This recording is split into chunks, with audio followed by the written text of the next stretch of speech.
From the City of Angels off the Pacific Ocean, good morning, good evening, wherever you may be across the nation, around the world.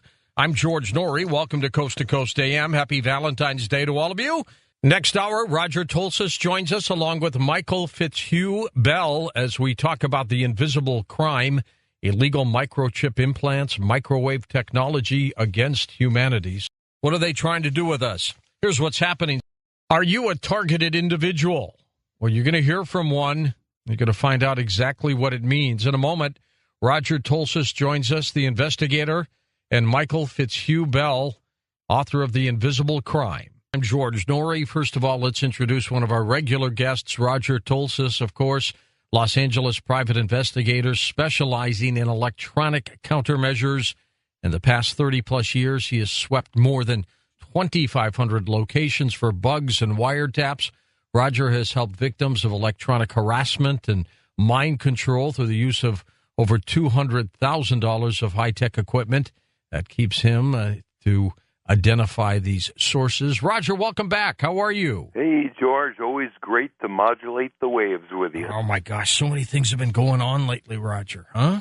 Yeah, things are just, I'll tell you, there's so many negative things relating to our freedoms and our privacy. Awful. It seems to be getting worse, Raj. Well, it is getting worse, and the big new thing that's the worst is the drone. That is the absolute new, worst possible thing that could be flying in the skies in America. I know some cities, some states would like to ban it. I don't know if they're going to do it. I don't know if they're going to be able to do it, but they seem like these drones, they're going to be here to stay. What do you think? Well, it's just not the kind of drones that we're seeing flying over Afghanistan and launching bombs at suspected terrorists. But, the drones that they're working on now are going to be the size of a bird, and they're going to have the same kind of capabilities.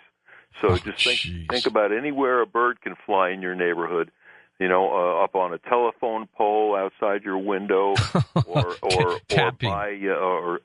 any vantage location for video link, or using its sound sensing equipment or its infrared camera equipment.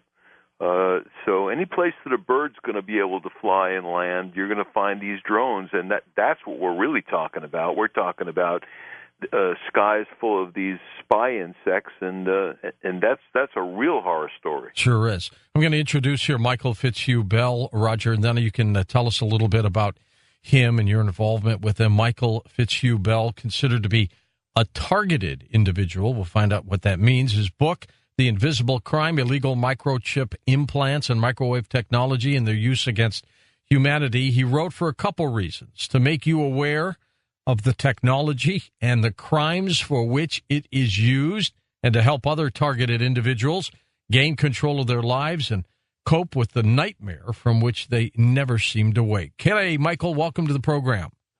Thank you, George. It's nice to be here. Hello, Roger. Hey.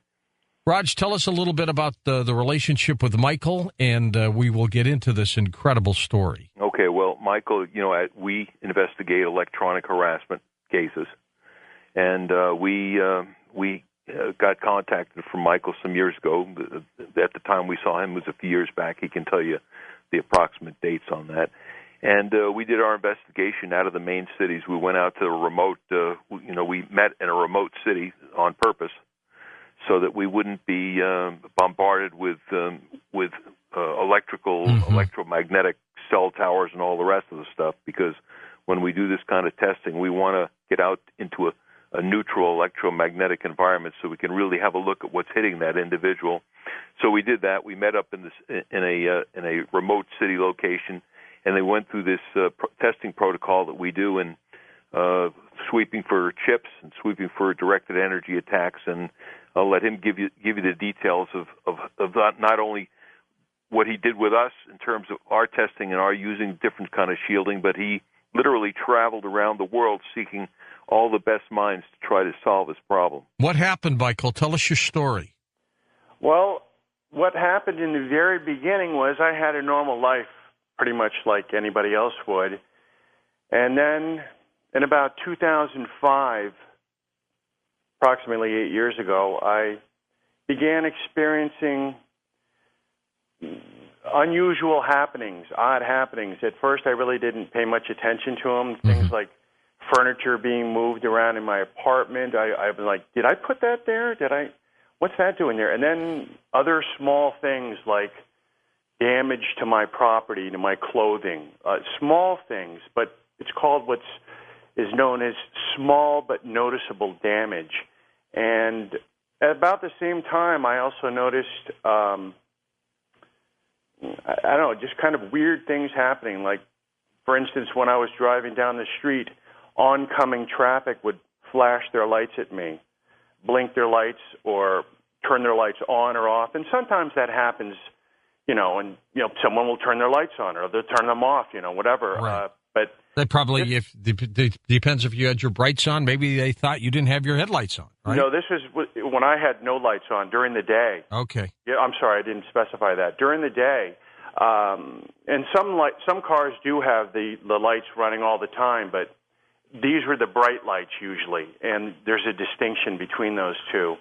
And I didn't really notice it at first. Then after a while, I began to notice it. And then also, when I was walking on the street, walking to a store or something like that, cars that would pass by me would honk their horn a couple of times. And, I didn't really I never made the connection. I just thought people were honking. People do honk their horns. Then I got these sustained honks when I was the only guy on the street, and I kept saying to myself, what's going on here? What's happening here? It was weird to me. And then also another thing that I noticed, these are all methods of parts of organized stalking or gang stalking. I prefer the word organized stalking. There's many different methods and techniques that are used, and I was experiencing them just by noticing them. And then when I did investigation and research, I said, I went on the internet by myself. Nobody was there to explain. I was by myself living in an apartment in Hollywood, California, as a writer, doing screenwriting, and I would spend weeks at a time in my apartment writing. And when this started happening, I had nowhere else to really turn to. There was no one that had any answers for me. So I went on the internet and I started to explore and putting in keywords, brighting lights, enter, exit. I started entering these things into the searches that I did. Right. And I got back that these are all symptoms, classic symptoms of being a targeted individual. When did this all start for you, Michael? Approximately 2005, very mildly. It kind of blended into my regular life. I really didn't, it wasn't like one day I was getting bombarded and harassed. It evolved very slowly from zero to full power over a course of time, constantly gaining momentum and escalating in terms of the harassment. The obvious question, Michael, would be why you? Were you an experiment, or were they after you for some specific reason? And we'll get into the who in a second, but okay. Why you? Well, that's a really great question, George. I tried to figure that out a lot of times, and there is no, in my particular case, some targets I understand have had their perpetrators confront them and say, you know why this is happening to you? And they would give them a reason. But for me, there was no answers. And you probably don't even know who they are. No, I really don't. That when you asked that question, it really stirred up the question that constantly was the biggest question that all targeted individuals have is why? Why me? What have I done to deserve this? Which makes me think it's an experiment to see what they can do. Correct. Or how far they can push you or manipulate you. That's absolutely correct. Roger, how often does this happen to people? Well, we hear from 4 to 5 individuals daily, new people that are targeted individuals, but not only just from the United States. I just had two sets of individuals come in for evaluation from Australia. And I'm hearing people from all the different parts of the world, from Europe, from Middle East. So the main thing to understand is that the intelligence agencies around the world really have shared the technology, and they are all doing experiments in all the different locations of the world to attempt to see what they can do, not only through mind control technology to control the general public, but also to be able to program other people to do tasks like become perpetrators. In your case, Michael, any idea how they found you? I really don't. It was such a like the blending from my regular life to this to absolute, to like really. It took a long time for me to realize what was happening to me. I could, I shook it off. I said, this is probably just, I did. At one point, I thought, this has got to be some kind of hoax. Somebody's playing a prank on me. They've gone to some elaborate length to go out of their way to see how I'm going to react to this practical joke.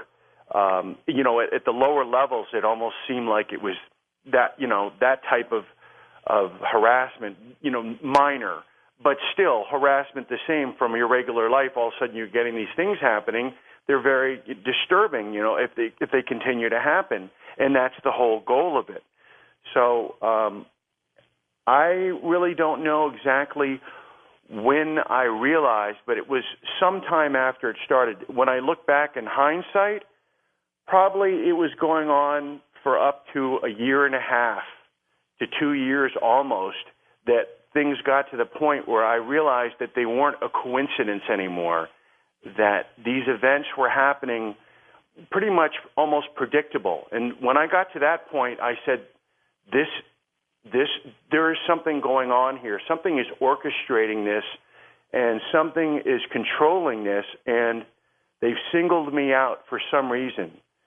And I, to this day, I still don't know why. No one's come forward. That's the biggest puzzle for targets. Nobody ever comes forward and gives them any inkling of an idea of why they've been chosen. Or I'll tell you honestly, I do know some of the motivating factors for some of these people. From what I understand in my research, in my studies, and talking to other targets, some of the purposes some of the reasons for the actual crime being committed are for simple things that are obvious, like hatred, revenge, jealousy, or actually just for sport. For some of these people that are seriously sociopathic or psychotic, these are vents for them. Michael, I'm going to ask you a question that some may deem conspiratorial, but a lot of people have always theorized with these mass shootings that the individual may have been mind-controlled to do what they did. Well, do you think that's a possibility? Oh, definitely. Without question. Roger and I have talked about this before, especially with this very disturbing outbreak of school shootings. Yes. There's definitely something at work here that is very evil. And this is not a natural. Sometimes you do once in a while have somebody who goes, berserk. Sure. And I think the pharmaceutical drugs might have something to do with it too. That's a possibility too. Yeah. They might be having an adverse reaction. I don't know, but I do know that what you said before. I can go back as early as the 1960s. Robert Kennedy's assassin, I believe, Sirhan Sirhan, right. when he shot Robert Kennedy, it took 6 Secret Service men to take the gun out of his hand. Yeah, and he was a little person. And he was a little person. He was seriously at that point, and now it's coming out. More and more comes out in the future. They look back and they say, yes, he was most definitely most likely a mind control victim. Do you see much of that, Roger? Well, especially, George, with people that have the voice-to-skull technology where they actually have voices in their heads that are giving them instructions. Normally, once the voices start, they're just derogatory and insulting and negative.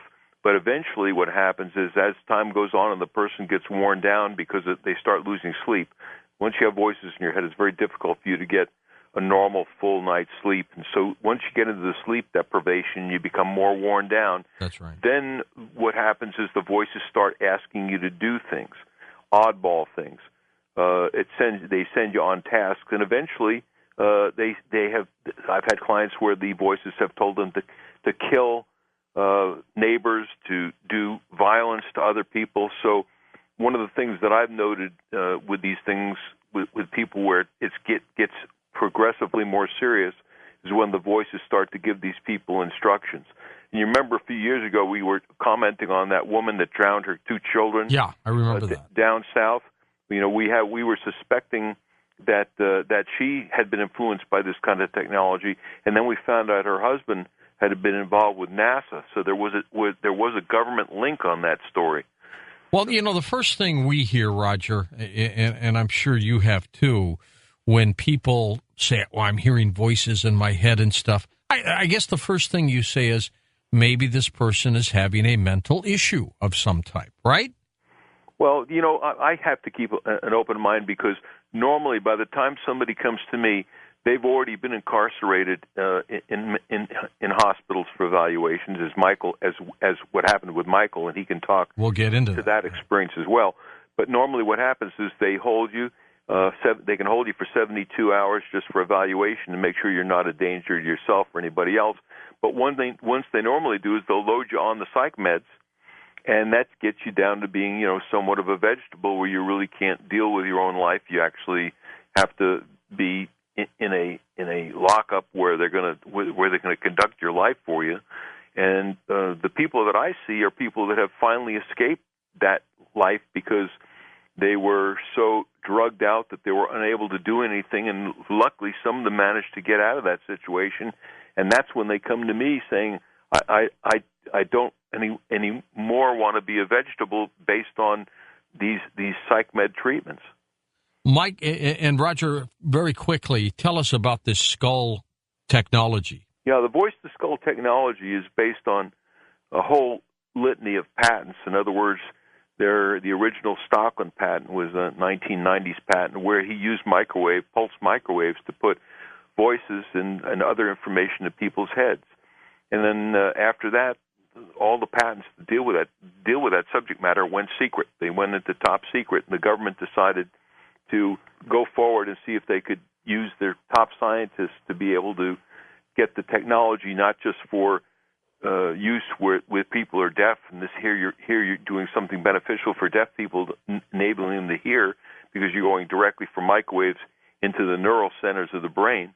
But they decided that this could end up being a terrific battlefield weapon because if you can jam the brains of your enemies or your dissidents, then you can control populations without having to blow cities up.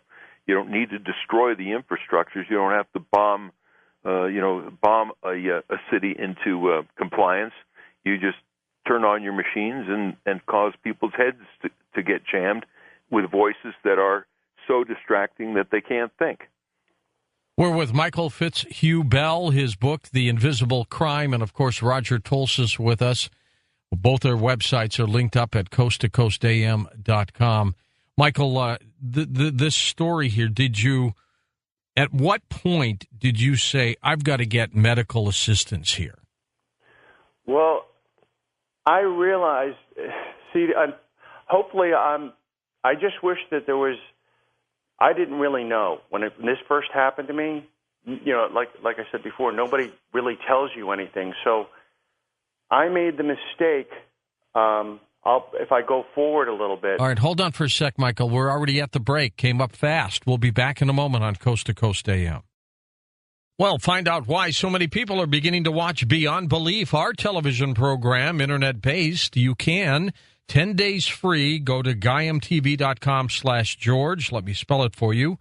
GAIAMTV.com/George. Or go to our website, coasttocoastam.com. At the top, click hosts and then the television icon. Take advantage of the 10 days free, all of you. And we'll be setting up a Coast Foundation when we get to a certain subscriber level, because then we can afford it. And it's going to be something that's going to work. As a matter of fact, we're starting now to accumulate the file of needy people. And some of those emails are just unbelievably heartwarming. They really are. Anyway, just go up to coasttocoastam.com, click hosts, and the TV icon will show up, and there you go. 10 days free. Take a look at it, see if that's something you like. And welcome back to Coast to Coast with Michael Fitzhugh Bell and Roger Tolsis. Michael, I was asking you if you got to a point where you thought you needed some serious medical supervision. I'll let you pick that up from there. Actually, what happened to me was I never really thought about going to any area of the medical community for what was happening to me, because I don't get the voice-to-skull technology. I get something called silent subliminal sound presentation. I don't get the V2K that a lot of the other victims get. I get a lot of other things that they don't get. I get microwave burns, directed energy burns, and we can go into more of those things later. But you asked me about the medical. My first exposure was after the first time. If you read my book, I was actually drugged and taken from my apartment in Hollywood, and I was kept away from there for over a week. And when I woke up, which I thought was the next morning, a week had transpired, and Jeez. I could feel something in my system that hadn't left it yet. There was definitely some substance, some drug in my system left over from being taken. And I remember a lot of those parts. We'll go into what I remembered later. But to get right to the medical part of it, I realized very quickly that I had this stuff in my system, and I wanted to go to the police to tell them. But then I realized one step ahead, if I went to the police station, they're going to say, "What proof do you have? How do we know that anyone did anything to you?" So I changed direction because I lived in a small community in Beverly Hills where there was a police station and a hospital, very well-known hospital. And I went there to the emergency room, and I said, "Listen, I need to have a blood test done and a tox screen." And they asked me why, and I made the mistake of telling them the truth, what happened to me, what I remembered. And next thing you know, I'm locked up. It's really easy to get locked up, but very difficult to get out. Oh, my gosh. It's dangerous. Now, do you have family? Did anybody ask, where is he? Yeah, thank goodness. My youngest sister, people had been calling me. I had like 25 messages on my answering machine. People were wondering where I was. I speak to my family on a regular basis. Finally, my sister had the presence of mind to call the police stations and the hospitals, and she was able to locate me. And then finally, and they took everything from me. I had no change. There was a telephone there that you could put change in, and regular payphone. But they took everything from me. I had nothing to put in there. Do you remember, Michael, at all the beginning of the abduction? Yes. Tell me what happened. I'll start from the very beginning quickly for you. Okay. I was in my apartment by myself one night watching television, and I opened a beer, and I took one sip, and I immediately felt drowsy. I mean, it was like pretty much within a minute. I didn't know it at the time, but I just went into my bedroom. I was so tired, it was literally a half a sip of beer. And obviously something was painted on the top of my... the can. The bottle. Oh, and bottle. Okay. And anyway, I went into my room, and I just fell down on the bed. I didn't even take my clothes off. I still had my shoes on. I was so tired. I'm glad I made it to the bed. And then, a week transpired, and I went for this blood test, and next thing you know, I'm in there. But this was a nightmare week. I really, if I can just take you through it, the first night, which apparently was the first night, looking back on it, I have what you call a photographic memory. I was blessed with that to some degree. Yeah. So whereas some people would not be able to remember, I was able to remember the portions of my abduction between the druggings, when the drug was about to wear off. And I also discovered what drug they were using on me. What was that? Scopolamine. I don't know about that. Comes from Colombia and Ecuador, and it is known as the world's most dangerous drug. At any point, Michael, do you remember seeing the abductors? Yes, but they had masks on. They had little carnival masks, and this scopolamine is a very powerful, it's a hallucinogenic, and it also usually creates complete amnesia for the victim.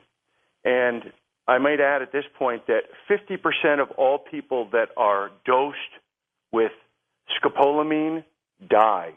So it's a very, and then also the body develops a tolerance to the drug very quickly.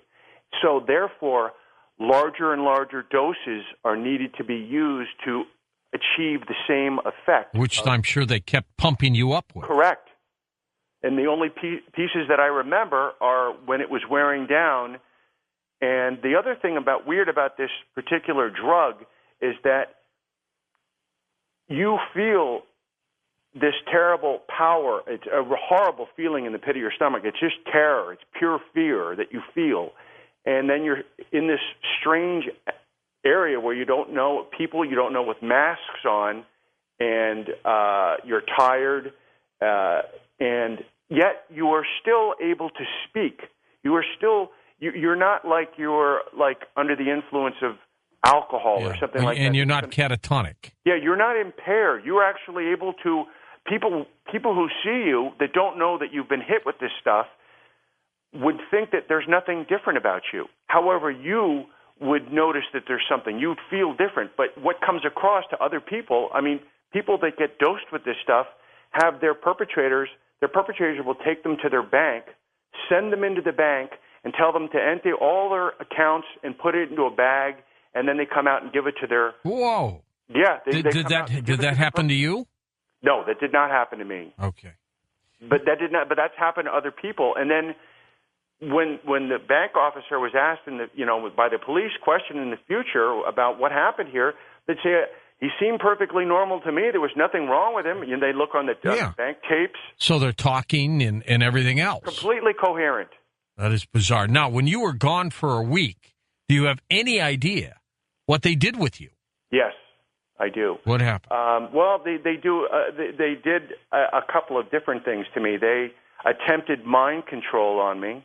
They, when I say they, the perpetrators, the criminals who are responsible. Whoever they may be. Yeah, the government, most likely. But anyway. Or maybe it's the shadow government, Michael. Yeah, it could be. It could be some deep-rooted black operative group.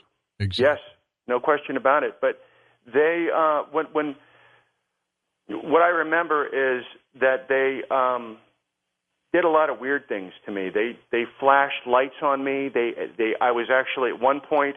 If you ever saw the movie Clockwork Orange? Oh, sure, long time ago. Well, this was very similar. What they tried to do to me, they put me in a chair, and they had my head in my body in such a way that I was forced to look at this screen in front of me, and they would show these terrible images and violent images and still images and also videos of terrible murders and slayings and any horrible act you can think of. And then also in the background, terrible sounds of people screaming and crying, and you're alone watching this thing with no one around you in this room, closed off with no windows, and there's no escaping it. And they would do this for a time, and then they'd let me go back to a room, and I would recover a little bit, and then they would redose me and bring me back again. And all I would say to myself is, if I can just make it through another one of these sessions, please. At that point, it was a fate worse than death. Michael, and let me bring you in here for a second, Raj. At any point, Roger, have you come up with your own theory on what the heck you think they want to do with him? Well, I think this is a form of brainwashing experiment. And I think that's what they're doing is because, for them to do experiments on people in prisons already, and prisoners, really doesn't meet the criteria. If you got somebody subjugated in a prison and you put them through this kind of other subjugation and brainwashing, you're not really dealing with somebody that isn't already incarcerated. So, in order to do experiments on the people that you're going to try to mind control, your average citizen, this is or to turn them into a Manchurian candidate. This is all mental processes of brainwashing to get a full control of the individual, and then at that point you can send them out to do whatever diabolical situation that you send them to. Now, I'm sure, Roger, they've tried this in a laboratory with the volunteers. I'm sure they did. So do you think using people like Michael, people who are, unwittingly part of this, that they do this just to see how far they can push him? Well, don't forget the origins of our black ops. It came from Project Paperclip from the Germans and what they did to those individuals in the Nazi prisons. That's a direct relationship all the way back to those terrible experiments that they did on the Jews and other people, those doctors in those locations in the prisons in Germany, and then they brought all those doctors forward in Operation Paperclip, and that's the whole direct line of history of the kind of experimentations that are happening now. Okay, Michael, let's go back to you in this situation here. At this point, let's jump ahead for just a bit. Do you think they've left you alone? No. So this is ongoing? Yes, but it's gotten to I'm at a whole different level right now, thanks to understanding. I was very fortunate and was able to see Roger very early on, right after this happened. Usually, I told you the beginning, the mild stalking and organized stalking happened years prior to that, but I didn't really. But it was after this first time that I was actually really attacked and taken. That about after the last time, it happened like 6 or 7 times, and the last time after that, I fled my apartment. At that time, I had moved. I kept thinking it was something in the neighborhood or the building. They were breaking into my apartment. Things were being moved around. Things were missing. Things were damaged, stolen.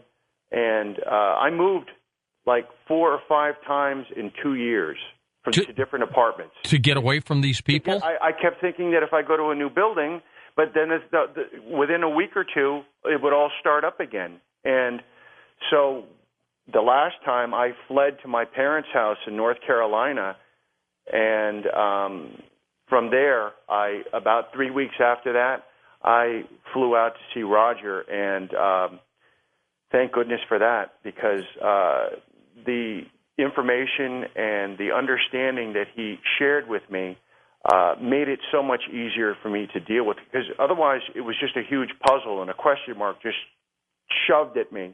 And now things, not that they were logical, but they made sense to some degree. At least I could understand what the possibilities were, and that made it a lot easier. Once you understand that what you're dealing with is technology, for me it removed the fear, because then I knew that it wasn't something that was wrong with me or something demonic, something Which you thought, I think, at some point. Things, I mean, with no answers, you turn to possibilities. You're like, geez, could there be something wrong with me? No, there's nothing wrong with me. You think it could be something biblical? I mean, is there what is this? Yeah, is it a message kind of from above? Possession? You know, I didn't realize. But then once I understood that it was technology and people were behind it, that made it a lot easier to digest, honestly. Did you hear the voices too, Michael? No. You didn't? Okay, so no, they didn't bombard you with voices. If you want to go into this further, the other part, there's two other parts to this besides whatever questions you have to ask me. There's two other main parts. One is the dreams, which are artificial, which are inserted into the targeted individual's mind while they sleep. And it's substituted for their REM sleep. When they normally would be getting their rapid eye movement sleep, the most essential form of sleep for your immune system, it's being taken away and substituted with artificial dreams. And the other thing is the directed energy. So if you wanted to go in... let's talk for a moment about the dreams. We're going to hit this break, but we'll get right back into that next hour, too. Are you saying that they have the ability to create a dreamlike state, a picture, a story, and beam that into you, and it becomes so realistic in your dream? You think it's happening? Oh, it totally. And I've spoken to... every other target I've spoken to has experienced nearly the same, almost exactly identical description of what happens to them when they sleep. That's when most of the damage occurs, actually, is when you're asleep. They take you when you're asleep. They work on you when you're asleep with the dreams. You get burned when you sleep. You go to sleep, you go to sleep fine. You wake up with a huge burn on your leg. Most of the activity is done during the day. You may encounter organized stalkers, but after a while, that only lasts for the first 2 or 3 years of being a victim. After a while, that tapers off, and it happens intermittently, once in a while, very sporadically. Never happens to the way it did when you first started experiencing it.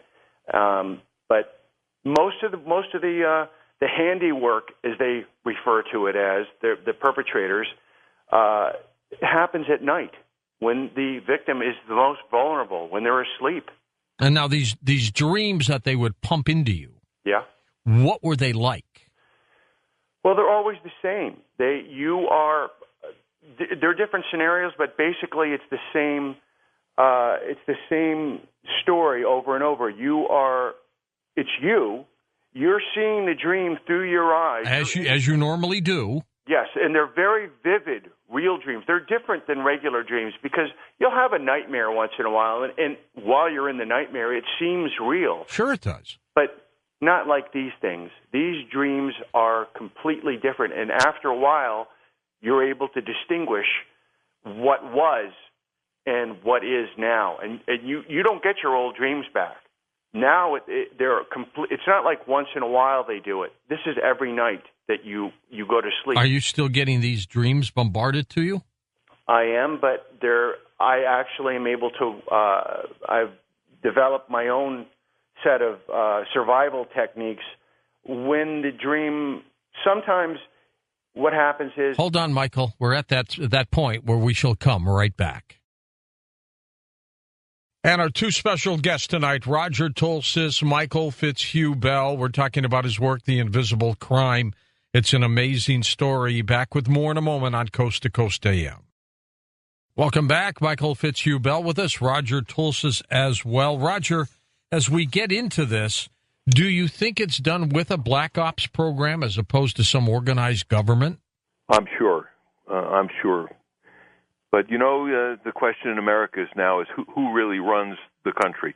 With this gigantic facility, this NSA facility that they're putting in Utah. When I did that last show with John Wells, we spent quite a bit of time talking about this new 1 million square feet of supercomputers that they're putting in Utah. And, when you're talking about collecting all the information from all the internets, from all the phone conversations, all the communications of the country, putting all that into electronic dossiers so that every individual has a dossier with all their phone conversations, all their emails, all their text messages. You know, when that kind of information is in those people's hands, who really is going to run the country? Well, that's a good point. Okay, Michael, let's get back to you and your situation here. Would you say that you've been stalked? Oh, yeah. Yes. Now I've gotten to a point where I still receive organized stalking once in a while, but the whole key to survival is to really just, at first it terrifies you because everywhere you go there are people. When I traveled around the world, hopefully we'll get further into that, and I'll tell you there were people already put in place wherever I went. I even got a directed energy burn on a plane going down to Argentina. Yeah.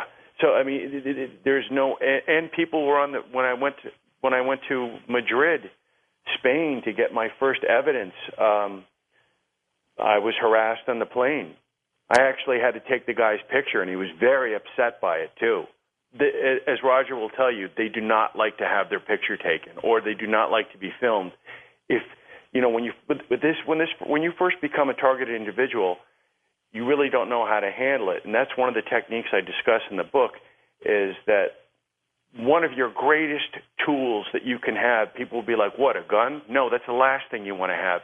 The greatest tool you can have is a digital video camera, a small one, handheld, used covertly, not blatantly. Mm-hmm. And this literally stops the harassment dead in its tracks because they do not like to be filmed. And when you have something on film, you have evidence and you have proof, and they do not like to give you that.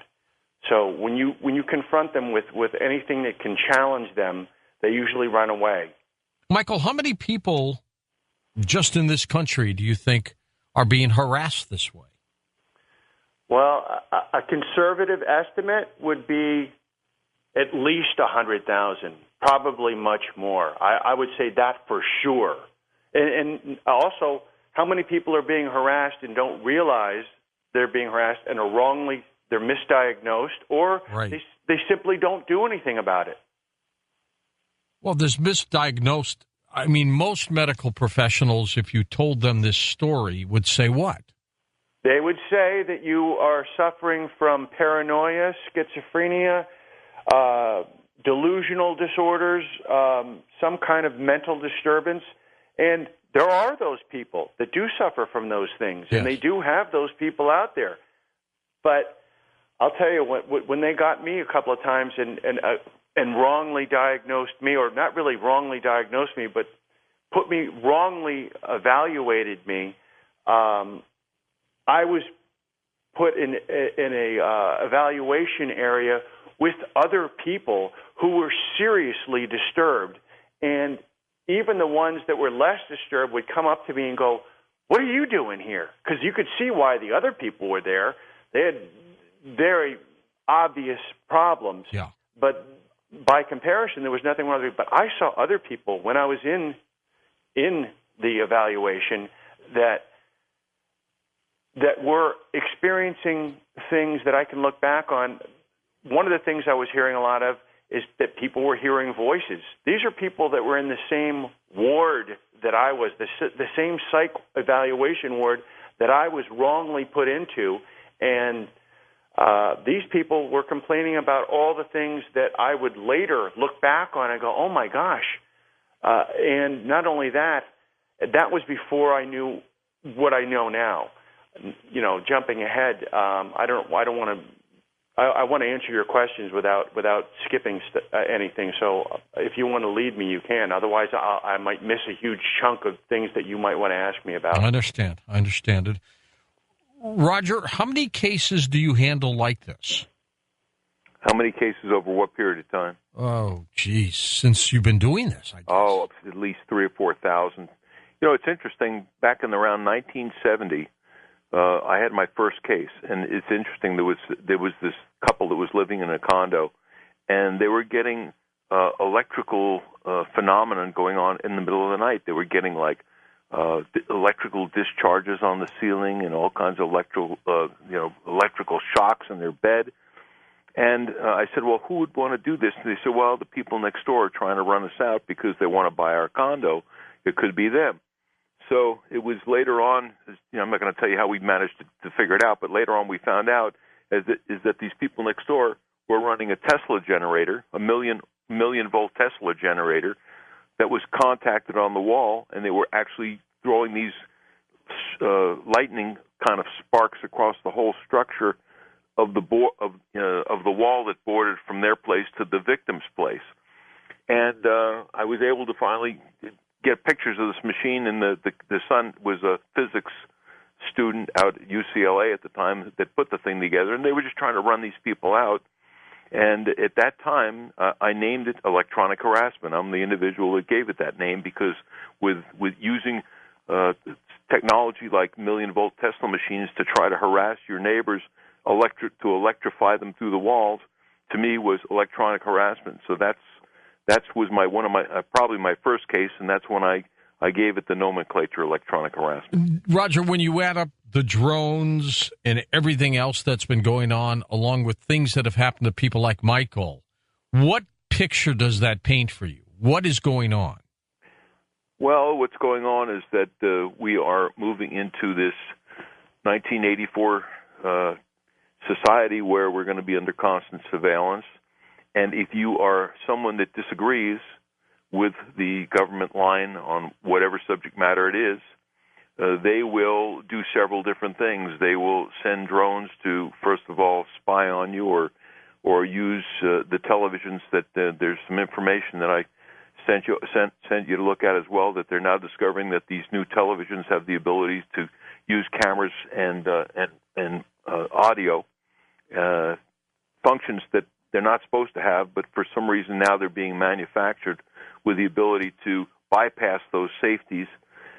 So now we're going to get in a situation where Big Brother's going to be watching us. It's almost identical to that 1984 scenario. And of course, we did a full show on the 1984 prophecy some years ago. Yep. But really, that's where we're headed, total surveillance state. But the question is, once they found out you're a dissident, then how are they going to handle it?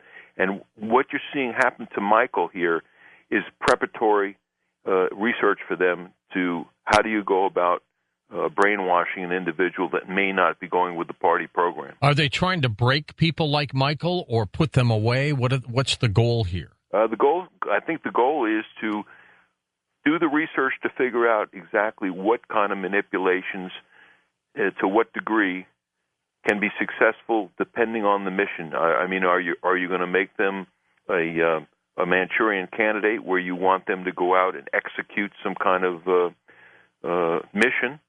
Or is it just you want to silence the individuals and make them so self-doubting and so feared that they won't go up against the propaganda of the government? Michael, they must be incensed that you came out with this book, The Invisible Crime. You are absolutely right, George. The closer I got to I'll tell you, the retaliation that I received, the closer I came to submitting the manuscript, then intensified and escalated to a point where it was very difficult to finish the end of the book, and then also to, it's not really an end, but to finish this part of the story. And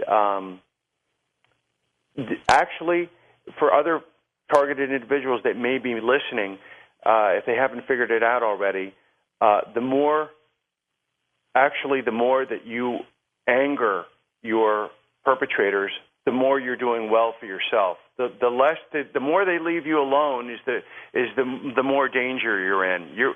When you resist and effectively, you are punished for it. And but you should actually take it as a positive thing, because otherwise they wouldn't do anything to you. If you're just going along with the program and going along for the ride, you're already going downstream. They don't have to do anything. It's when you challenge them and make it difficult for them that they try to hurt you or punish you or torture you to some extent. Let's get into your dream state again and explain what they've been doing, how you think they do it. Well, what they do is in the dreams, you're very vulnerable when you sleep, and these dreams, they have the same scenario every time. You are the loser. You are the outcast. You are laughed at. You are taunted. You are chased. You've lost something you can't find. You put a set of keys down, and now for the rest of the dream, you're looking for them. You know you just had them here, but now you're looking for them, and they just disappear. Whatever. That it's always those same type of scenarios. And another thing that they do, another technique that they use within the dream, is to have other characters that are in the dream ask you questions. In the dream? Yes, they will ask you questions, and you are pretty much very submissive to that. You are very, they can extract whatever they want from you at that point. You have no guard up in your dream, and you may relinquish information you wouldn't normally relinquish. Are they reading your dream state mind? Well, they're doing that. They're monitoring the way you interact with the dream that they've set up for you, and simultaneously, while you're distracted with this dream in your mind, they are also doing something else, which is called, it's a type of hypnosis, and they are actually extracting memories and thoughts and the way you think from you while you're in this dream at the same time. And sometimes both. Sometimes they'll also be asking you questions during the dream. So you're not only being unconsciously being drained and unwittingly being drained of memories and thoughts and what actually makes you up as a human being and as a unique person, but they're also asking you actively during the dream. Jeez. Truly incredible technology. Where are they, Michael, when this is going on? Are they in a van outside your house or what? Well, actually, this crime is achieved today with the advance of technology. It's able to be achieved through a cell phone. So they can be up to several thousand miles away from you using the satellite system, going from satellite to satellite. When they hook up, they actually punch in a 10-digit number to get you. That's you. And then a different number for somebody else. And whoever is given access to this can hear what you're saying and hear what you're hearing and know your thoughts in real time. The computer grabs your brainwave and will be able to translate it into real words in real time. That's how advanced the technology is. Just remarkable. Yeah. Now, you were talking about directed energy as well. What are they doing with that? That is that's a little bit, well, it's using the same system. It's using the satellite system and the equivalent to the GPS system with the cellular system and the satellite system combined. That's because the cell phone is a satellite run or running off the towers, the cell towers that they have, either one. And they will be able to, the perpetrators will be able to actually direct a very fine microwave beam, invisible.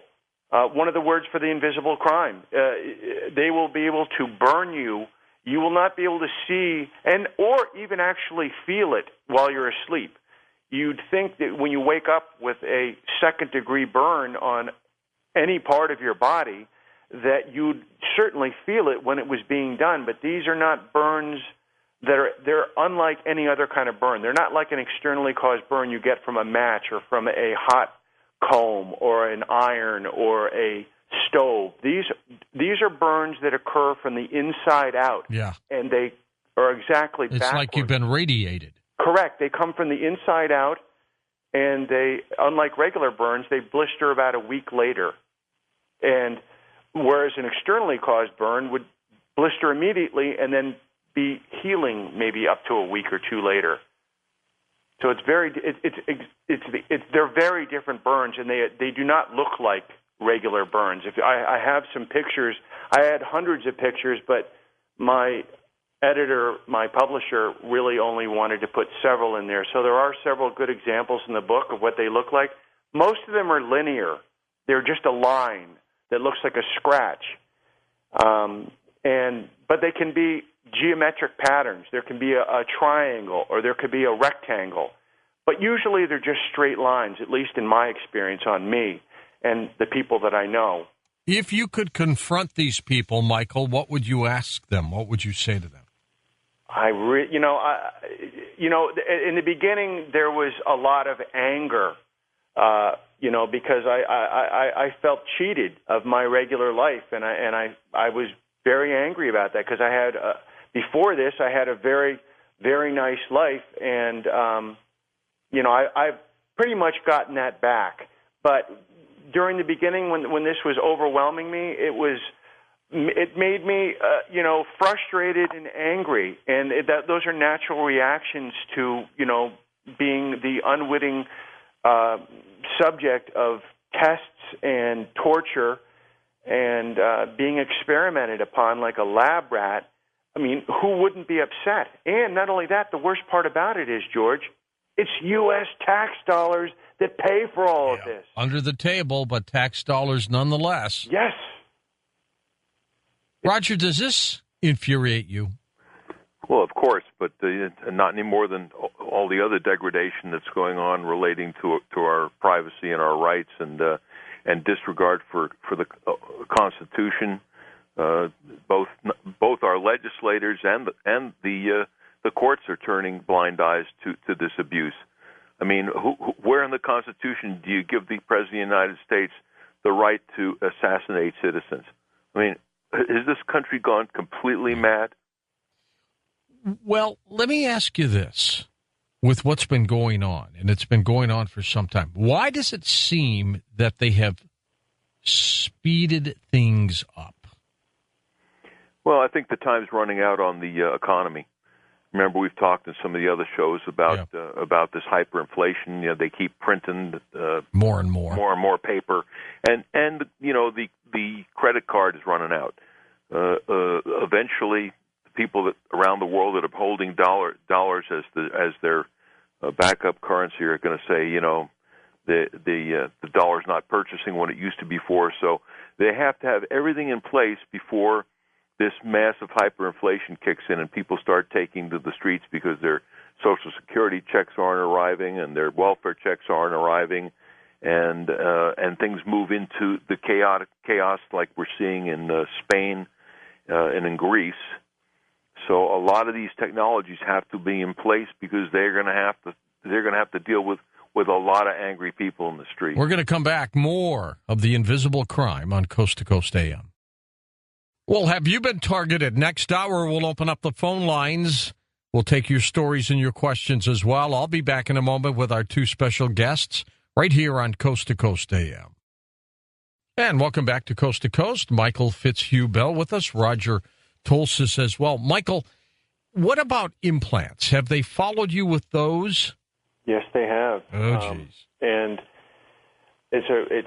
I'll tell you exactly how I found out about the implants. It was by accident, really. I had been reading and doing research. I pushed further to find out my condition, and I was reading about microchips, and I said to myself, "Thank goodness they haven't used those on me." And then as I looked further, it seemed like it was a real possibility with their capabilities and what was happening to me, and how people always. What happened was I realized that I was like, how do these people, these perpetrators, how are they always knowing exactly where I'm going to go and where I'm traveling to, where I'm going? How are they able to track me? Then I realized that I was the point of tracking, that I was carrying this in me somehow, either in my brain waves or something that was in me. And I talked to another victim who he told me exactly what was happening, and hopefully at the end I can offer his website, because that was one of the things that saved me. But and it's a very extensive way. Anyway, he told me, he said, when you go into an underground parking garage, are you still getting attacked? I said, yeah. He goes, well, that's nothing that's being aimed at you. You have something in you. And then he told me where to look. He told me where to look on my body for the scars, and I asked my father. I said, Dad, I was told that can you look behind my ears for me? Do you see any scars? I asked my father. We went out in the sun in the morning in North Carolina and looked. He looked behind my ear. Within 3 seconds, he said, yeah, I can see a scar there. I said, look on the other side. He goes, you got the same scar on the other side. So you had two in you. Yeah, I had one behind each ear, but that was only just the beginning. Then I realized there was something in there, and I got all these MRIs done that confirmed it.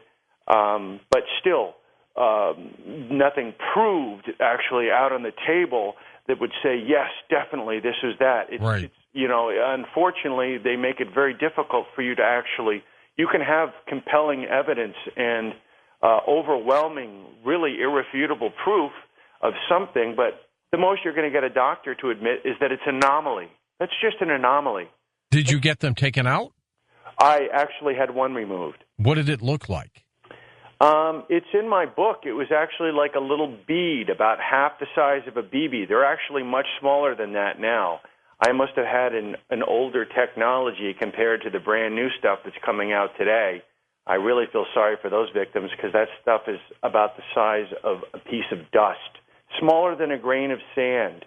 But these, I located I was getting these terrible pains in my lower jaw, my bottom of the jaw, and I couldn't, and they were coming in spurts. They weren't normal. And at first I thought maybe it was a tooth problem or something, but then after a while I realized that this is part of the program, and I'm being attacked right now, and the only thing I could do to shield myself was to use some passive shielding that I obtained from Roger Tolsis, and that saved me. But I couldn't go around all day with that thing on, and then when I took it off, there'd be a period of time where there'd be no pain, and then it would return. So I got an MRI done of my face, and sure enough, there was 4 symmetrically placed, evenly spaced across the lower part of my jaw, 4 white dots, which are not supposed to be there. And I could feel them underneath the skin. And actually, when I pulled my lip down and looked in the mirror, like a 10X mirror, I could actually see a scar, a white scar in my gum, and I could feel this thing floating around beneath the skin, right beneath the surface of the skin. I mean, you could almost... You're like a human detector, aren't you? Well, I mean, I developed this. Believe me, I've now, unfortunately become good at finding them, and other people too. And I found this, and I actually, if you ask me further, I'll tell you about how I went over to Europe and got all kinds of. Anyway, we'll go into that later, hopefully. So I went to about 8 or 10 different ear, nose, and throat doctors to get this thing taken out, and nobody. They would go off.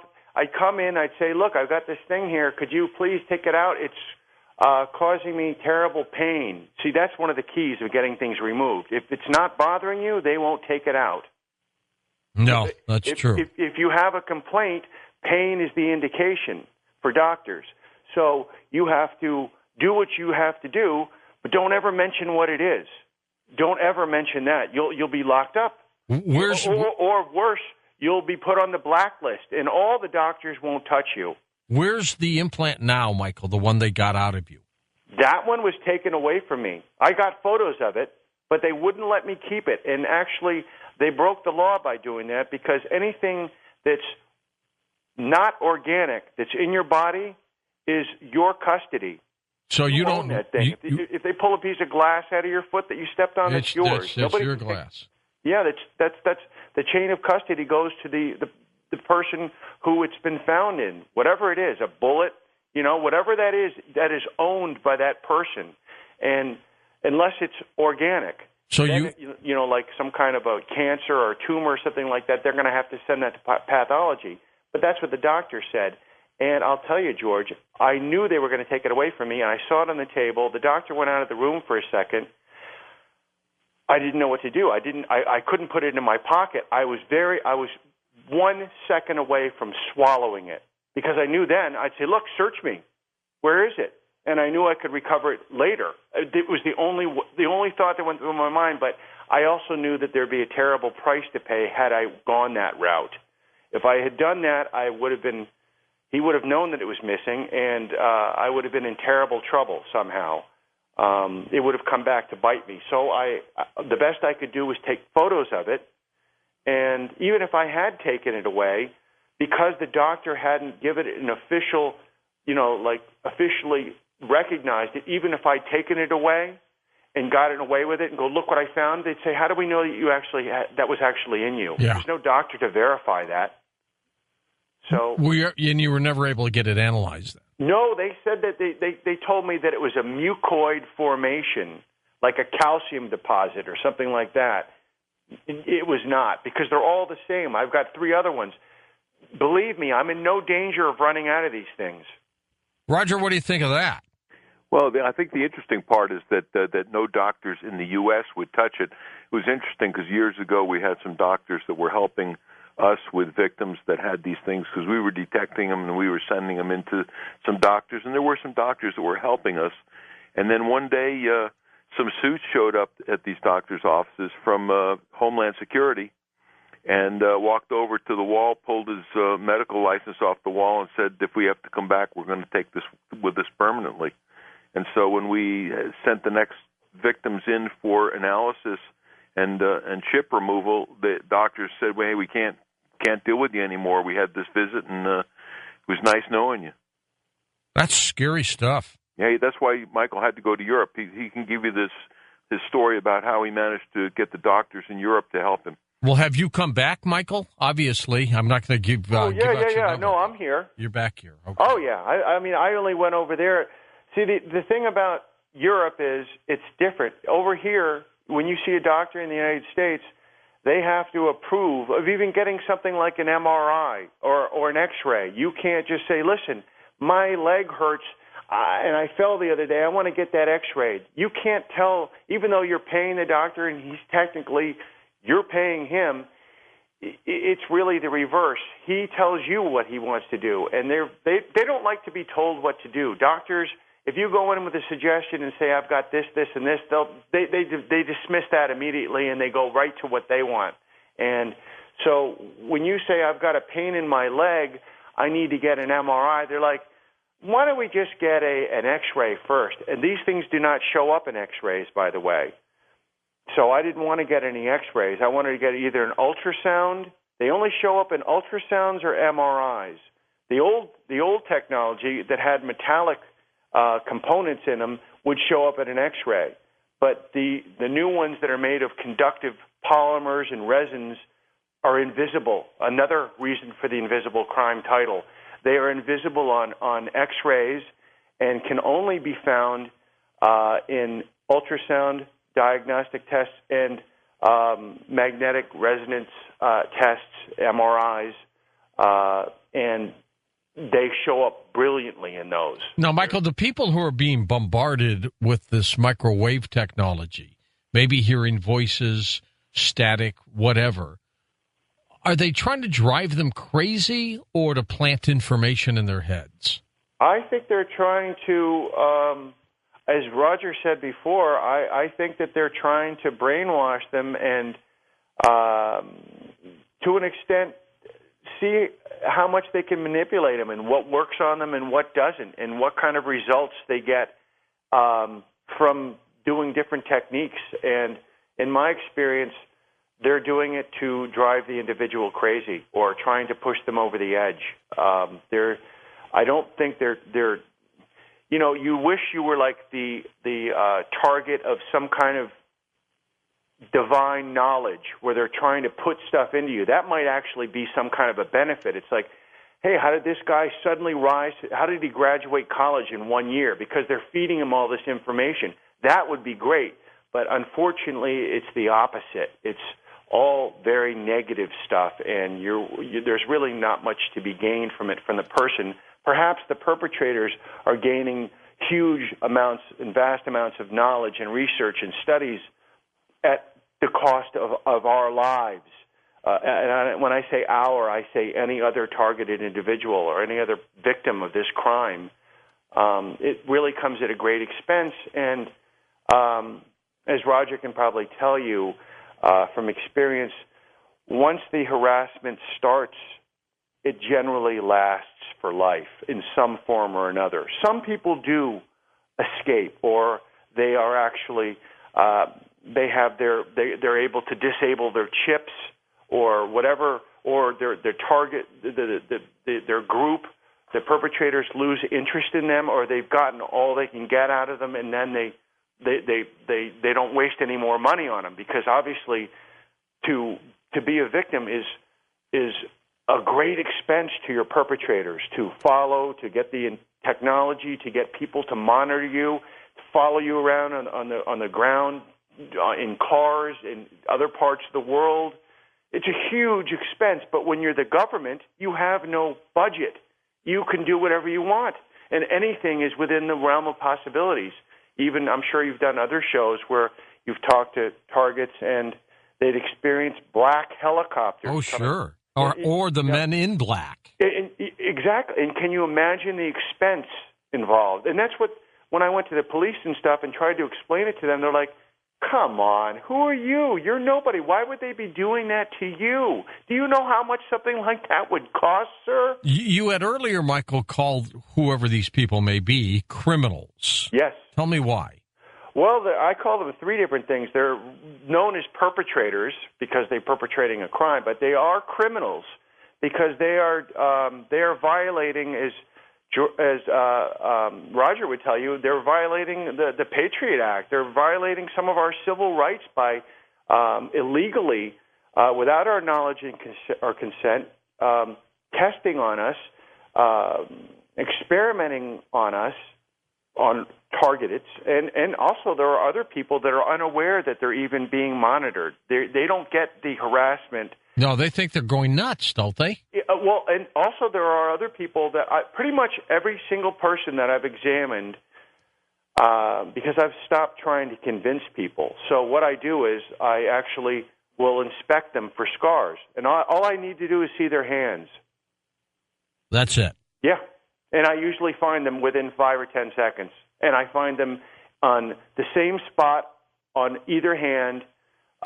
They are symmetrical and corresponding in nature, and they are almost always the same. And I blow people's minds by telling them that. I'll someone who's asked me about my book and stuff, and I'm like, wait, before I try to convince you, let me just look at the top of your hand.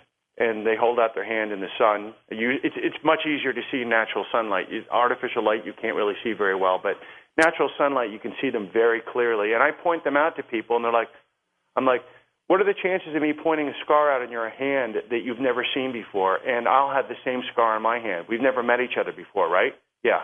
Okay. Let me see your hand. And I show them, and they go, oh my God. And I go, let me see your other hand. Always one side is easier to identify than the other. Has anybody ever been arrested for any of this? You know, no one has been arrested to my knowledge, or very few people. It's a crime that covers its own tracks, and they go to great lengths and great expense to keep this thing in secrecy. Still another reason why I call it the invisible crime. And because no one is actually prosecuted for it. So it just goes on and on. And if I may, at this time, just throw in this quote because I think you'll like it. Albert Einstein, the world is a dangerous place to live, not because of the evil people, but because of the people that do nothing about it. I like that. So what do people do about this, Roger? What can you do? Well, when we do an evaluation, generally we need the person for 5 days, and there's a test protocol that we use, and we use an electronic warfare spectrum analyzer to monitor their status. In other words, we're looking for directed energy attacks and spectrum systems that we use actually can capture attack. Even if an attack takes only a microsecond, the machine captures it in the computer memory. And then we also use electrostatic shielding for an active shielding. So we actually put these people inside a shielded enclosure and attempt to break the link between them, their chips, and the directed energy so that they can get some rest. Most people, when they come to us at the end of their rope, have terrible sleep deprivation because that's one of the ways that one of the techniques that they use here to wear they break you down. Yeah, that's how they do it. When you have voices or you have energy burns and this kind of things, normally you can't get a good night's sleep, and that goes on for months at a time. So we have this system that we put together that's a electrostatic shielding system, and we put the individuals in there and try to get them to recover their energy by getting some sleep and cutting them off from their attacks, at least for the period of time that they're in the shielding. That's an amazing situation. Michael, before we hit the break, what do you recommend to people who think this is happening to them? Well, if you're lucky enough to see someone like Roger, actually there's only one Roger. So if you're lucky enough to see Roger, you're headed in the right direction. The other thing I would recommend is countermeasures, which is shielding, and hopefully after the break you can ask me some questions about countermeasures and shielding and how do people protect themselves and prepare themselves for any future perpetration or torture techniques, anything that they've been experiencing.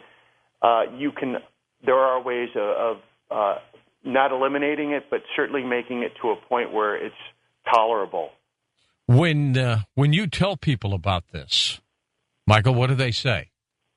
Well, I've learned to be very cautious about who I tell. And when I was with my parents, I was so obsessed with finding out. This is earlier on, several years ago. We would talk about it. We would talk about, quote unquote, it all the time. And my mother would say at the table, "Could we please not talk about it anymore?" And I'd say, "No, we haven't even begun to talk about it. We have to exhaust this thing. Are you kidding me?" So you can't. And my parents were an example of the way other people, they get sick and tired of hearing this story over and over. So I don't really tell people that much. All right. Well, we're coming back. We're going to talk a little bit more and take phone calls and stories on Coast to Coast AM. Indeed, and we're going to take your phone calls and your stories. Have you been targeted? Michael Fitzhugh Bell and Roger Tolsis with us on Coast to Coast AM. Michael Bell with us, the invisible crime. Michael, do you think any of these people will be prosecuted because what's apparently happening, they're kidnapping you? Correct. Well, see, the thing is, if they're part of the government pretty much guarantees them immunity. They will claim something. As Roger will probably back me up on this, they always mention these words and everything gets thrown out of court. It's a matter of national security. When they say that sentence, it kind of excuses them from everything. It's like their diplomatic immunity plates on cars. They're immune to all speeding tickets and everything, and that's what these people have going for them. They're pretty much immune. I'm sure Roger can expand on that. Roger, how immune are they? Well, every case that I've ever seen, it gets dismissed under national security. They won't even talk about it. They don't acknowledge it. It's the same thing as you get the same kind of problem you get with the UFO kind of situations where they won't even want to talk about it to any degree at all. So there has been some cases, and every one that I've ever seen was dismissed under national security. All right, let's take some calls while we continue chatting with Roger and Michael. Let's go to Alan in Springfield, Missouri. Alan, welcome to the program. Go ahead. Hey, thank you, George. Sure.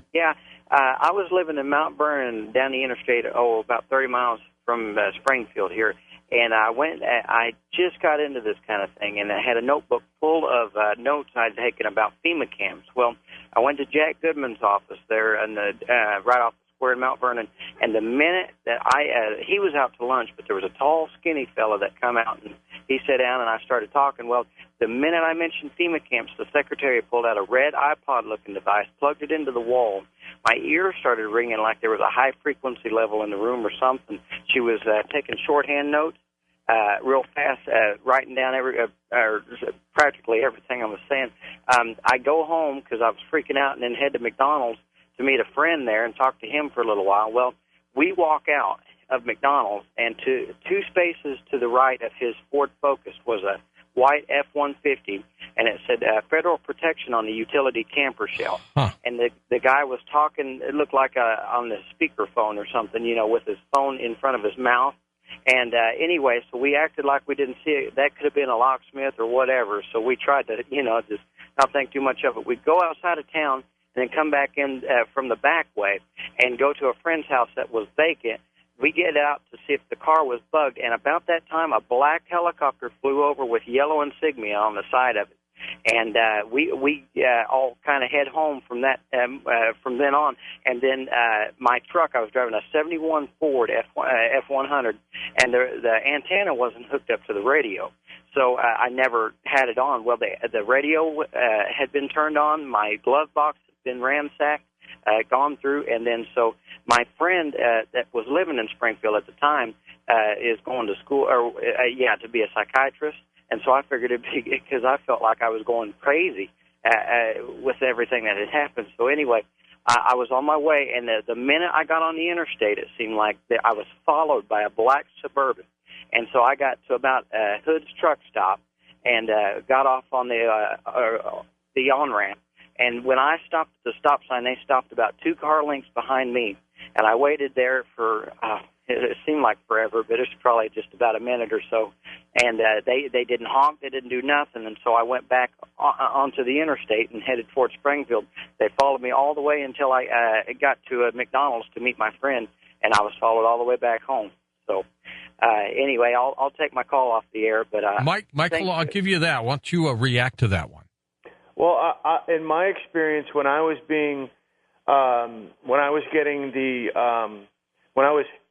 what they call heavily targeted, since then it hasn't been like the way it was when I first experienced it. But when I first was experiencing it, I made a very huge distinction and noticed that the cars that were following me or that were blinking their lights at me or honking their horns at me, this was in California, were all either black cars or white cars.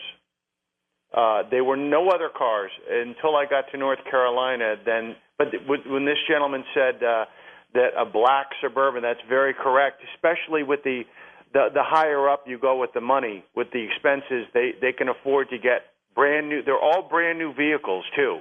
Brand new vehicles that were either black or white in California. But then when I went to North Carolina, I got the kind of low-end version of the Harassment, and those were like pickup trucks, and they could be any color.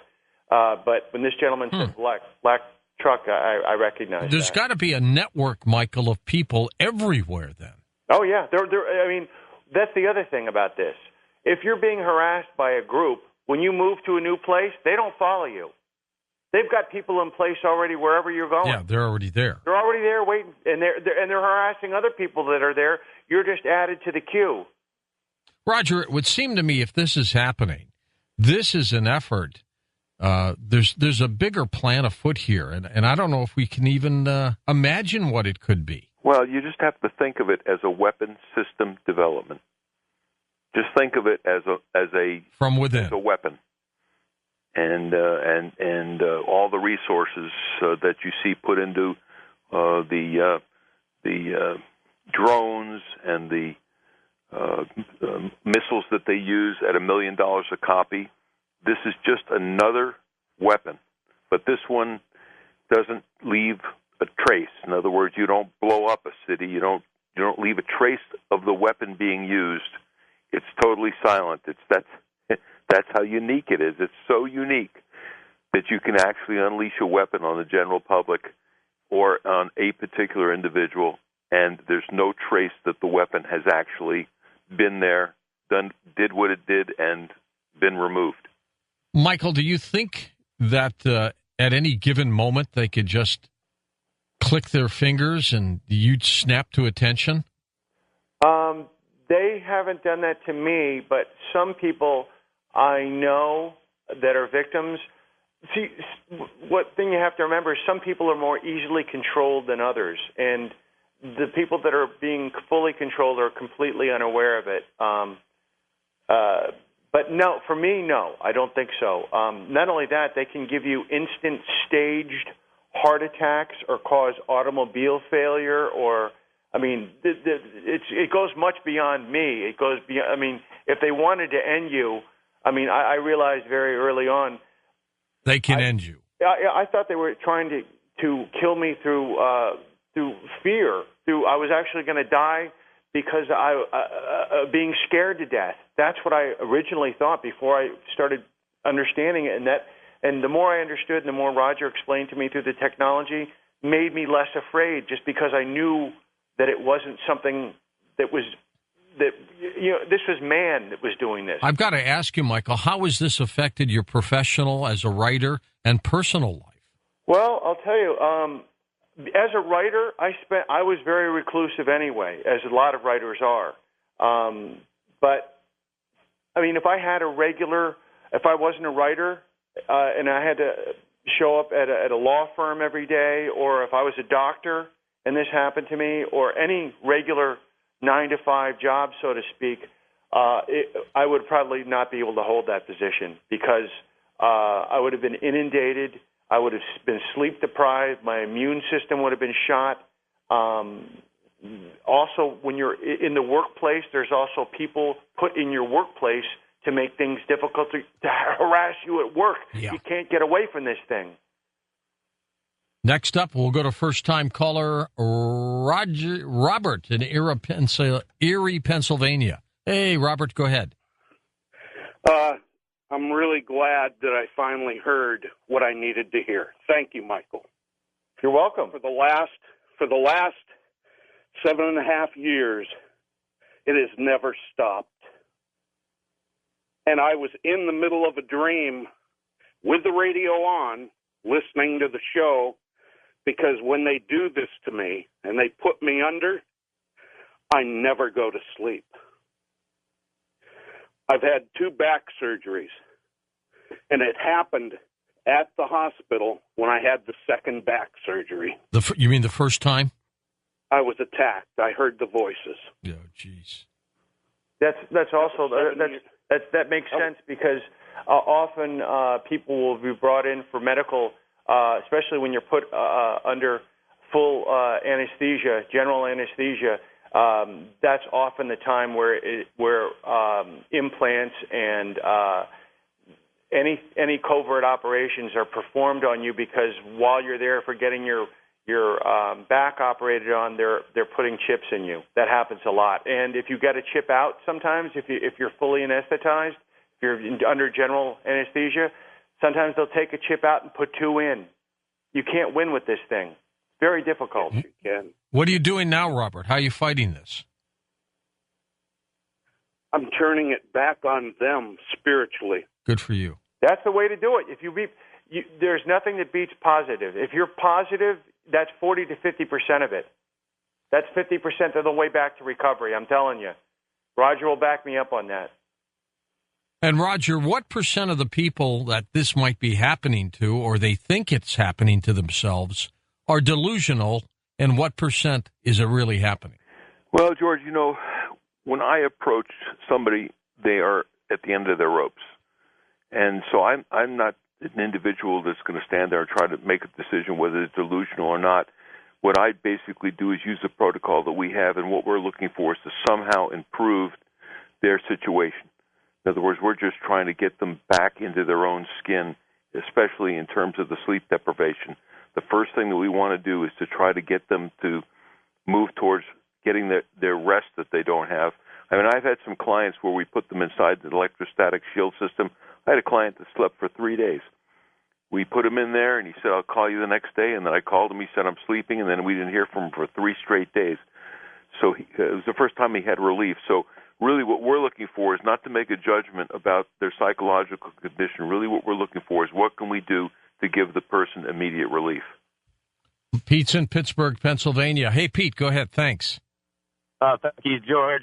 Guys, how often have you heard of these implants or chips being put in your private parts?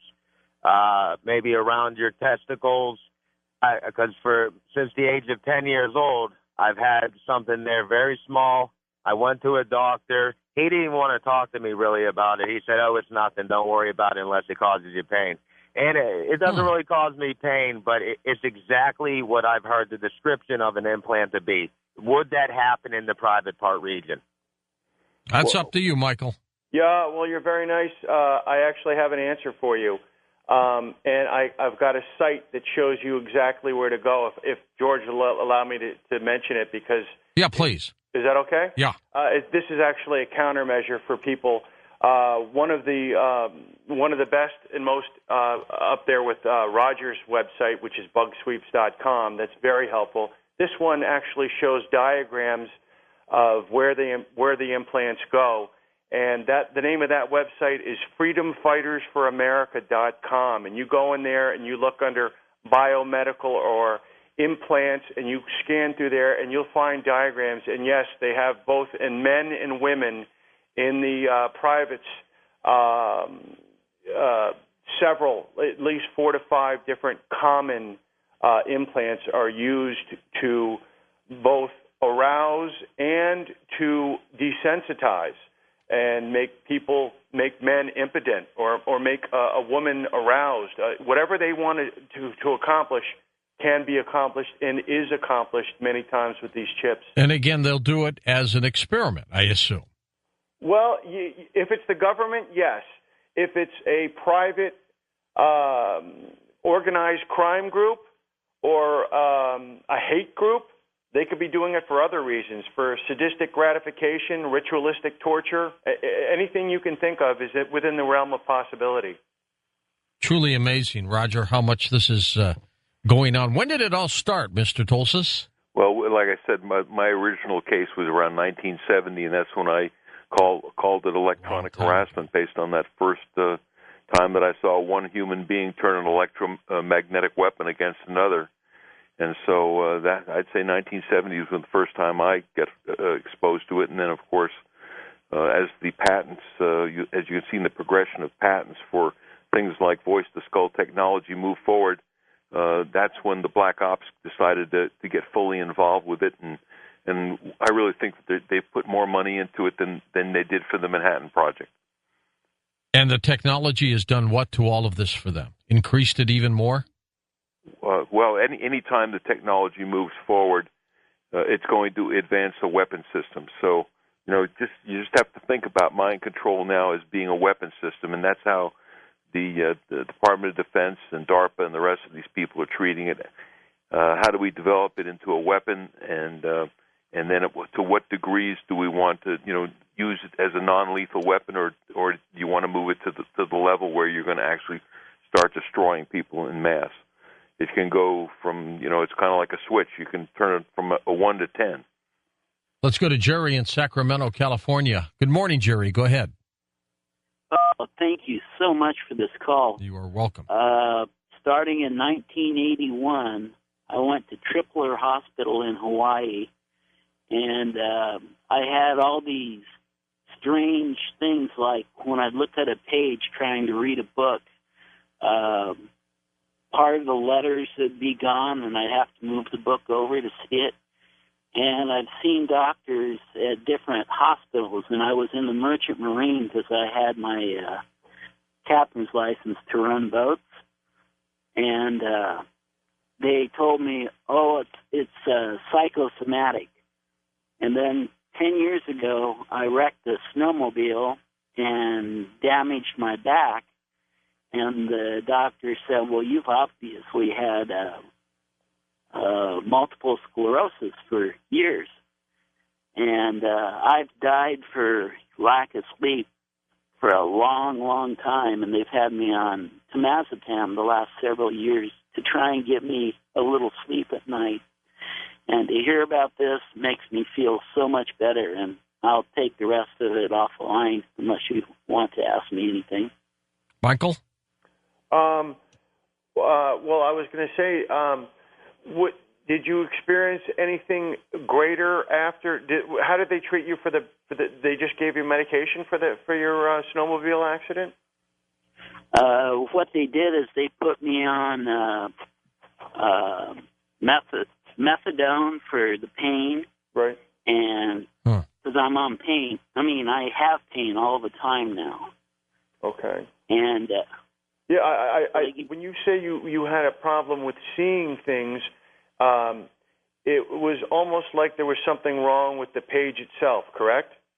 I would assume so. We're almost at the top of the hour. We'll come back and finish up answering some of his questions and take final phone calls in just a moment on Coast to Coast AM. And I'll also tell you what's in store on our next show. Well, on our next Coast to Coast program, we are going to talk about visionary episodes of your life, plus open lines on Coast to Coast AM. When we come back in a moment, we'll take final phone calls with our two guests as we talk about the invisible crime on Coast to Coast AM. And welcome back with Roger Tolsis, Michael Bell. Roger, what kind of shielding do you recommend? And then we're going to go back to another call here. Go ahead. All right. Well, you've got two choices. You have passive shielding. We use high-tech metallized fabric that's made of nickel and silver, and it absorbs and reflects radiation attacks. And it'll give you about 80% shielding on that. And pretty good. And, you can cover yourself when you're sleeping, but if you're higher up in a building, you need to put some under your mattress and over your mattress. And then on the electrostatic shielding, that's active shielding that uses a power pack that powers up an enclosure so that you're actually encompassed inside an electrostatic egg. Okay, and let's go back to Jerry in Sacramento. Jerry, let's refresh a little bit, then we'll have Michael react to it. Go ahead, Jerry. Oh, thank you much. I had numbness in my fingers and my toes at the same time as the eye problem, and the doctor said I had faded rod in one of my eyes in the back of the pupil. And what I really called about was I couldn't get on to listen to Coast Tonight on my cell phone. And if I hadn't gone out and bought the radio that you tell us all to buy,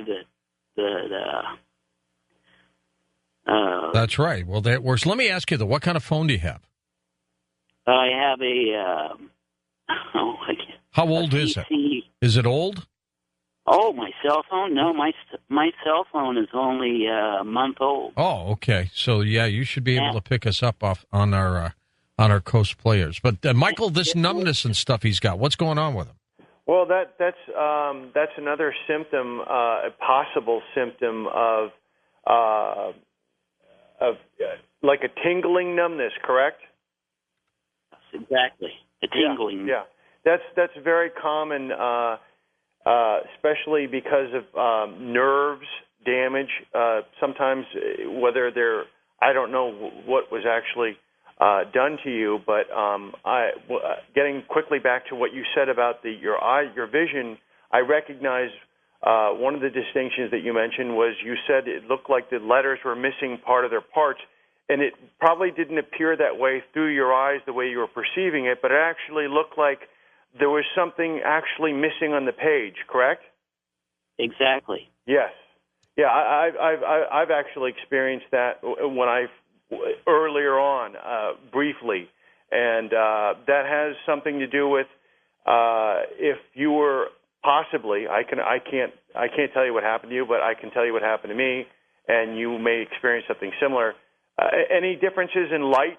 Like when you, at any point, were you ever sensitive to light? Yeah, I can't take heat or light. If I get in a hot tub or it's a lot of sunlight. I would say probably, judging from what you've told me very quickly, I would probably say that there's a very good chance that you probably have retinal implants.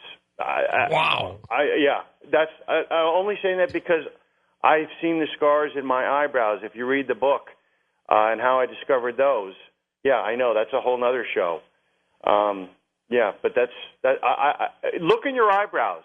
By the way, if you have to, use a trimmer and look carefully for two white lines above each eye within the hairs of your eyebrow, looking like it's growing within the direction that the hair is going in. You may find above each eye, looking at 10x mirror, you may see a small, very faint white scar. If you do, I can pretty much tell you that's what they did to him. That's pretty much, yeah. All right, Jerry, thanks. Let's go to Cornelius in Alexandria, Louisiana. Cornelius, welcome to the show. Hey, George, God bless you and Mr. Roger and Mr. Michael and Tommy, your call screener and producer. I got to tell you this, George, before I go on with my question. Y'all got the best bumper music on the radio. Yes, we do. We sure do. My question was, and I'll come up with another one, too. I don't know if y'all have contacted Dr. Roger Lear, because he takes out those implants dealing with UFOs and stuff like that. And my other question, could this be some type of demonic attack? And I'll take my answers off the air. Demonic. Now, you would think, Michael, that it would be more black ops instead of some kind of demonic attack. What do you think? Yeah, I agree with you. Well, if you look at it a step further, it's technology that's doing this, but you have to look a step further and see who's actually driving the technology. You know, if the person who's driving it is evil, if you will, to put it in extreme. If the person is up to no good, whether it be someone who's in the government or whether it be a private organization that has access to this technology, evil can be a root from where it all came from. Obviously, it stems from something, but actually pure demonic, like in The Exorcist or something like that, I don't think so. This is technology, and it is really just there that is being used as a puppet by the people who are driving it, who are controlling it. So it's really just a mediation, the middleman, if you will, between the perpetrators and the victim. The technology exists. So I wouldn't say it's anything demonic, although it may appear that way. And often the voices that voice the skull, the V2K victims experience are often mechanical, awful, like a horror movie voice of the devil. Yeah. And that can be very frightening. They must be going crazy that you're on this program tonight, Michael. If I am, I'm sure I'm going to be punished for it some way or another, but that's the price you pay, and I'm not going to not tell the truth. Roger, had you heard about the dream technology? Yeah, before? We call it dream insertion. So, yes, that's a common thing that we see with many, many people, and dreams are very powerful. Your whole subconscious being open at that particular time, they really can implant thoughts. How do they do the thoughts, Michael? Do they do like a video and then try to beam it in electronically to you, or what? When you're actually being given a notion? Yeah. That's planted in your subconscious. It bypasses your pre-speech area in your brain, where you would, before you say something, even if you say it, even if you're very quick with your thinking, you are actually forming the thought before it's said. So what they do is they bypass your speech area and they go right to your thought process and implant. So it's very difficult for a victim or a target they're interchangeable, those words, to distinguish what is their own thought processes and to be able to distinct that and to make the distinction of what is their own and what is being projected at them. That is where there is a blurry line. And a lot of people just aren't able to make that distinction. And they're like, I'm having all these weird thoughts. I don't know what I'm thinking. But, hey, I'm telling you, it's not because there's anything wrong with you. You are being manipulated. Let's go to Bakersfield, California. Tom's turn. Tom, thank you for holding. Thank you very much. I'm happy to be on your show. I've been a victim of this electronic harassment, ringing in the ears, keeping me up all night. It's wonder weapons from U.S. News and World Report to keep the enemy from sleeping with microwave, sonic, or acoustic weapons. Uh-huh. Dr. Eldon Bird's technology, who was the electromagnetic weapons director of the Marine Corps. This is, you can look up Dr. Paul Taylor, Captain Paul Taylor of the Navy, his microwave, millimeter wave weapons that will debilitate anybody on the battlefield. Captain Paul Taylor, Dr. Ross Adey, A-D-E-Y. Dr. Jose Delgado. He wasn't just putting chips in a bull, stopping a bull. He put them in human beings and made them move like a mechanical toy. Dr. Ross Adey, Dr. Eldon Bird, Dr. Elizabeth Rauscher. My brother and I had a falling out with a crime boss who we subsequently discovered was a crime boss. All of a sudden, we get put into this predatory gang stalking program that the CIA and the mob both run together. And a guy came up to me telling me he was CIA Illuminati, and he's the terrorist who's going to make me look like a terrorist if he wants. He told me he can make me drive off the road. This was like 3-4 years ago. I don't know what the hell he was. I thought he was crazy. Then I realized with the ringing in my ears started, and it was abnormal ringing. It's not normal ringing when it keeps you up at night, all night long. It keeps you up at night. Then the ringing started, and it simulates or mimics tinnitus. And I'm surprised Roger Tolstis hasn't mentioned this, because most of the people I've investigated that are a victim of mind control, they have some kind of ringing in their ears, and it simulates tinnitus.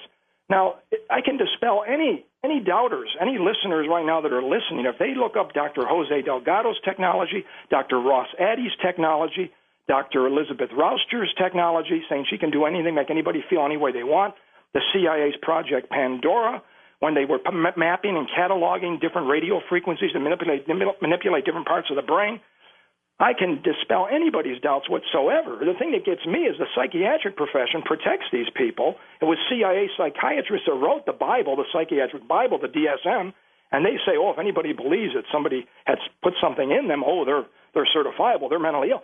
They protect these people, but they don't respect their own peers, like Dr. Joseph Sharp, who was the first guy who had voice-to-skull done in his own laboratory or whatever. Dr. Puharich was putting chips in people's teeth and making sound in deaf people's heads. Dr. Puharich, Puharich.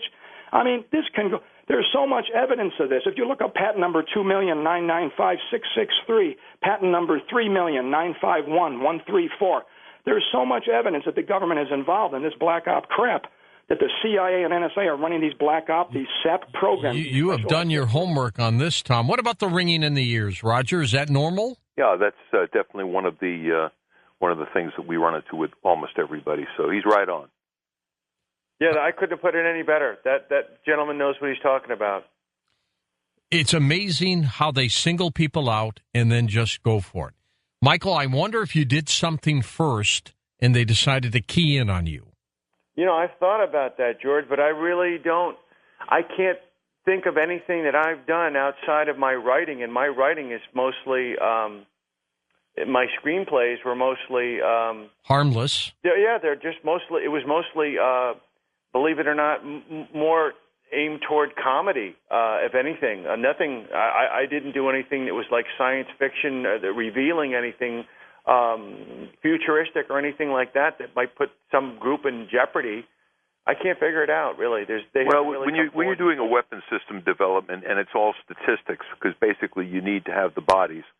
When you're doing a statistical program where you're developing mind control stuff, you need thousands of people, and then the results of the experiments are all statistically put together, put through supercomputers, and algorithms are made that are fired off the satellites and are fired off the cell towers, and that's how this whole thing goes together.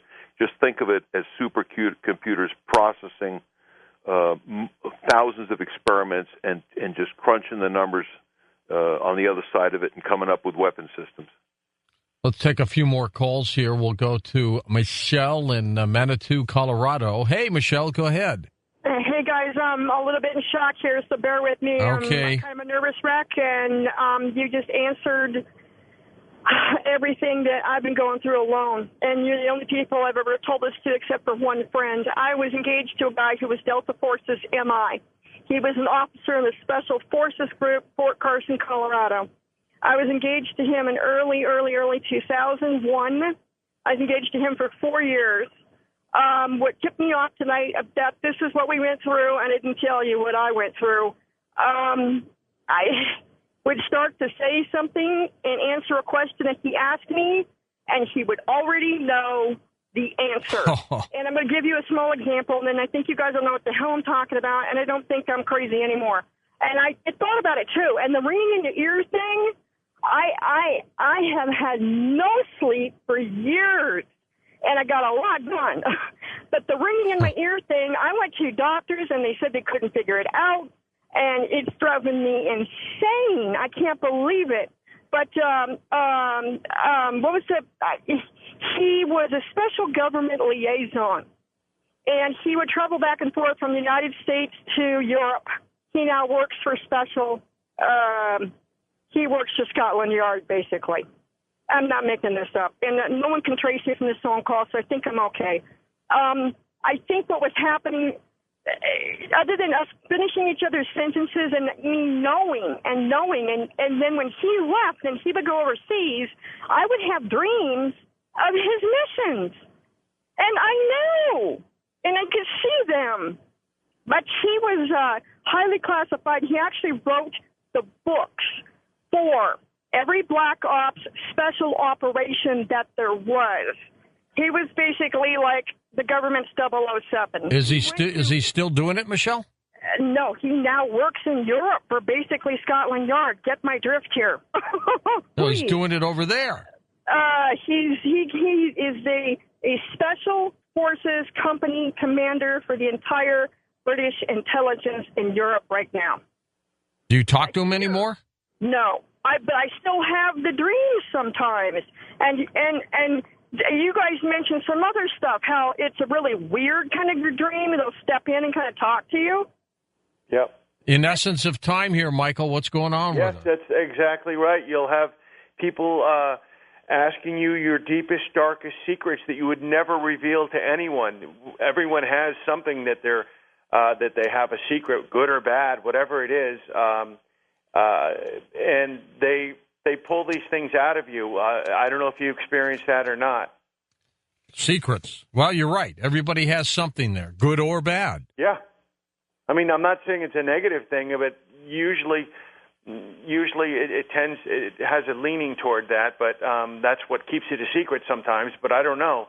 But that's one of the things that they'll ask you. Things that you would never divulge naturally will be extracted from your... Michael, take a moment. Where do we get your book, The Invisible Crime?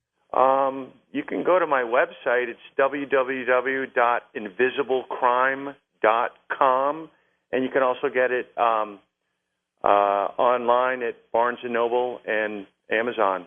And, Raj, of course, your website is bugsweeps.com. Exactly. Michael, how do you feel about all this? Do you feel violated? What?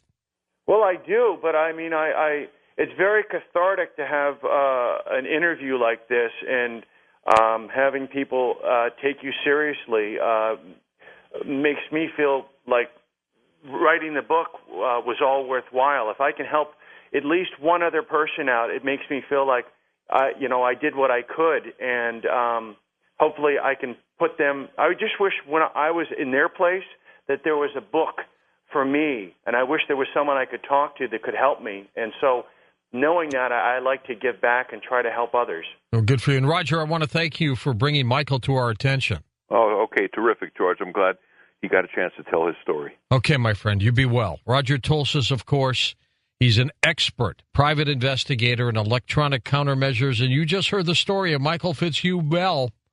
You make up your own mind, but it's pretty darn compelling. For Dan Galante, Tom Danheiser, Lisa Lyon, Lex Lonehood, Sean Ladesseur, Stephanie Smith, Chris Boros, George Knapp, John B. Wells, Ian Punnett, and Art Bell, I'm George Norrie. Somewhere out there on Coast to Coast AM, we'll see you on our next edition. Until then, be safe, everyone.